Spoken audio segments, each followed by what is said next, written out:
Next, I want to talk about climate. It's just some real, very basic elements of climate on the Earth. I'll also include some videos that kind of go over some of these concepts, but just really big picture. Climate and weather are different things. Weather is actually what happens day to day. It is the actual temperature and the actual amount of rainfall. And climate is more of the average of those things over time. So if I ask you, what is it going to be like in Fresno next August 1st, you'll probably tell me it's hot, because it's been hot as long as you remember in August in Fresno, but you probably can't tell me the exact temperature or the exact humidity, because that will be the weather. The fact that Fresno is a place that has a hot summer, that's part of its climate. It's what you generally expect for a place. So they're slightly different from each other. Weather is erratic, climate is more of what you would expect. And when it comes to climate, weather too, but because they're related, let's talk about in terms of climate. Two key variables that we look at when we look at the climate characteristics for a place are temperature, how hot or cold it is, and precipitation, how wet or dry it is. So what we're interested in is like what affects a place's temperature, how hot it is or cold it is, and what affects how wet it is. And there are three general things that do that. So one is latitude, and latitude is how far north you are from the equator. So latitude and longitude are these, again, these absolute measurements of where you are on the Earth. And latitude is your distance from the equator to the poles. So the further north or further south you are, that's a change in latitude. Longitude, east and west, on the other hand, do not really affect your climate. It's only like, and you can imagine that the heat at the equator is going to be a lot different than the heat at the North Pole. And then you're going to have all kinds of variation in between those places. Now, if you go east and west, you're not going to have that same kind of a gradient. So it's hotter near the equator, colder near the poles. Now, certain latitudes are wetter than others because of the way air circulates on the Earth. I'll post a video that kind of discusses that. It's a little more in depth, but latitude makes a big difference. Elevation makes a difference. That being at high elevation, if we were to, say it's 100 degrees here in Fresno, if we go up to Shaver Lake up in the mountains, it could be, in the 70s, because it's cooler as you go higher into the mountains. So elevation makes things cooler. There's something called the lapse rate that affects how cool it is with elevation. But also the presence of mountains affects rainfall because of what's called the rain shadow effect, and we'll talk about that in detail. And then lastly, position within a landmass, like where you are on the continent. Are you near an ocean? Are you in the middle of a continent? Are you on an east coast or are you on a west coast? Those can play a role as well. But for now, note these three: latitude, elevation, position within a landmass. And I'll give some examples here. Latitude, so these are lines of latitude at the equator, about a third of the way up, 30 degrees north. It's going to be still pretty hot. When you get up to about Alaska or 60 degrees north, it's pretty cold. And at the poles, it's pretty cold. The reason why it's colder near the poles is because the sun shines at a more oblique angle. The sun isn't striking the Earth as directly as it does closer to the equator. Likewise, there's a more complex precipitation pattern or rainfall pattern, where the equator tends to be a very wet environment, wet and tropical. This is because air is rising near the equator, and air is kind of coming back down around 30 degrees north and 30 degrees south, like around where Death Valley is or North Africa. 30 degrees north and south tend to be dry. Around 60 degrees north, like Canada, is wet. And the poles, even though they may not look like it, they actually are a dry environment. So the short of it is latitude can play a role in precipitation as well.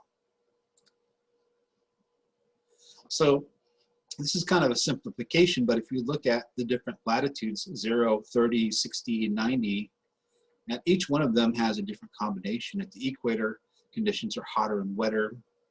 Around 30 degrees north and south, conditions are hotter and drier.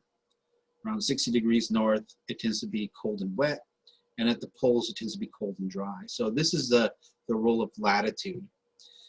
Now, if, you know, latitude is sort of the kind of the background thing that affects temperature and precipitation.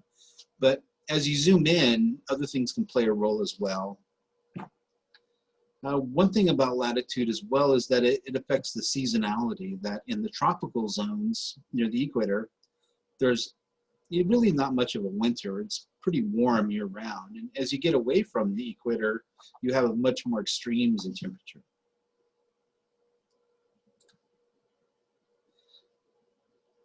Elevation plays a role. This is in the Himalayan mountains. And you can see it's a very cold environment, not because it's near the poles, but because it's at high elevation. Now, this is due to something called the lapse rate. The idea is that there is a drop in temperature the higher you go into the atmosphere or into the mountains or what have you. And one practical way that we will see this in the course is in some places, there are different kinds of crops grown at different elevations because of the change in climate. Hotter weather crops grown at the bottom of the mountains and colder weather crops growing higher in the mountains. Elevation also plays a role because of the rain shadow effect. So here in California, you may notice that the coast is a much wetter environment than the valley. And if you've ever driven into the desert, you may notice that one is green and one side is very dry. And this is because air is flowing in from the Pacific Ocean. And as the air rises, it causes rainfall, but as air descends or goes downward, it causes drying conditions. So along Monterey and Santa Cruz, places like that, as air rises, it's wetter. But over here in, say, Los Banos or in the valley, the air is drier because it's coming down. Same goes with the Sierra Nevada. It rains on one side, but is dry on the side that's over near Nevada. That's called the rain shadow effect. And lastly, where you are in a landmass can play a role as well. And a lot of it has to do with the differences between land and water. Land heats up and cools down very quickly, and water is different. Water stays much more constant because it can circulate. So land, you know, if you're in an ocean environment or on maybe a small island, the temperature is going to stay much more consistent throughout the year than if you're on a very large continent. Continents are going to get hotter in the summer, colder in the winter. And you can see that in practical terms if you look at the difference here between San Francisco and Wichita, Kansas. This is a temperature graph for each one of them, showing how from January to December, the changes in average temperature. So in San Francisco, it's about 50 degrees in the winter and maybe about 60, low 60 degrees in the summer.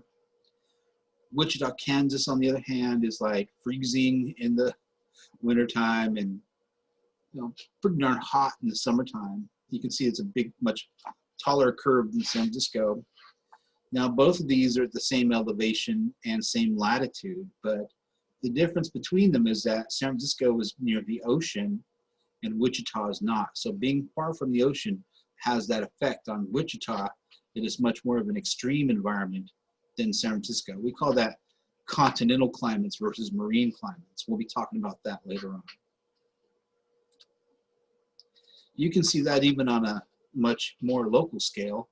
If you look at even just in the Bay Area, the Los Angeles basin, if you look at Santa Monica right on the coast versus San Fernando or Pasadena, Santa Monica has a much more moderate climate than those that are far away from the ocean, even though they're in the same general region of California. And lastly on this is the role of ocean currents. Oceans tend to move in a clockwise pattern. It just has really to do with the rotation of the earth. It kind of sets in motion a clockwise pattern of movement. And so here's the deal. If you've ever gone to the ocean in California, you might have noticed that it's really cold. And the reason why it's really cold is because the water is circulating from the Arctic down across California. On the other hand, if you go to an East Coast, you have warm water that is moving upward. So if you've gone to the beach in, say, the east coast of the US or Florida, you may notice that water is much warmer. And that has an impact on the climate as well, that colder currents in California give us much more of a clear sky in the summertime, whereas in Florida and places like that, they get much more rain in the summertime. So that plays a role as well. East Coast, West Coast, they have different climate patterns.